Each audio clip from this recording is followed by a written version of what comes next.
Hier soir, c'était l'épisode 2 de Candace Owens Becoming Bridget. Et que dire? Waouh! On peut dire qu'elle y va. Dans cet épisode, elle explique les liens entre Bernard Arnault, Mimi Marchand, Xavier Niel et les Macron. Pourquoi?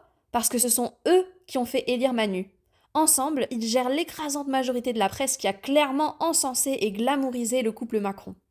Candace démontre d'ailleurs très bien que ce que disait la presse à l'époque sur le couple Macron n'a pas le moindre sens.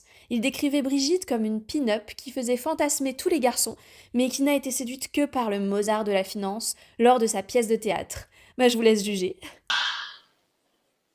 C'est bon de renaître. Elle m'entend. Ma sœur aveugle et muette. La nuit. Qu'est-ce qui fait le plus peur aux hommes? L'aboiement d'un chien.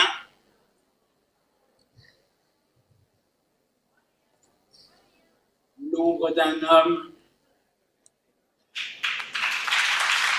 En ce qui me concerne, j'ai lu 13 pillards de Juan Branco, alors je connaissais déjà un peu les liens entre Bernard Arnault, Mimi Marchand, Xavier Niel et les Macron. Je connaissais aussi certaines de leurs casseroles. Mais Candace va plus loin et détaille leurs allers-retours en prison. Xavier Niel, le PDG de Free, qui a été condamné pour proxénétisme aggravé et recel d'abus de biens sociaux via ses pipe shows. Alors pour ceux qui ne connaissaient pas, c'était mon cas, ce sont des établissements qui proposent des cabines individuelles pour profiter de spectacles pornographiques en toute intimité.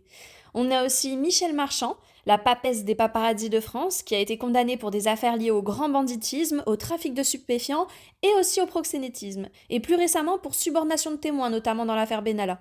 Candace a établi les liens qui unissent ces personnes au Macron et démontre ainsi leurs intérêts communs à arriver ensemble au pouvoir, via les Macron. Elle montre aussi cette photo très percutante de Mimi Marchand dans le bureau de l'Élysée, le jour de l'élection de Macron. Je vous laisse interpréter, ça fait froid dans le dos. Ensuite, Candace Owens montre que les Macron ont essayé de prendre leur distance avec Mimi Marchand, notamment avec l'affaire Benalla, ce qu'elle n'a pas du tout apprécié.